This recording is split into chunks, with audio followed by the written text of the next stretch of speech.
Urgotul takes care of the natural healing process, protecting the wound and creating the right conditions to restore skin.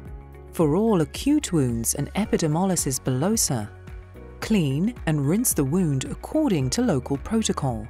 Pet dry the wound with a sterile gauze. Remove one side of the protective transparent film. Carefully apply the contact layer on the wound in a single layer. Cover Urgotul with a secondary dressing suitable to absorb the level of wound exudate and hold secondary dressing in place with a conforming bandage, adhesive tape, or an elasticated tubular bandage. Urgotul can be cut to fit the size of the wound. It can be meshed to pack cavity wounds. Frequency of change should be adapted to level of exudate. Urgotul should be changed every 2 to 4 days and may be left in place for up to 7 days depending on the wound condition and protocol.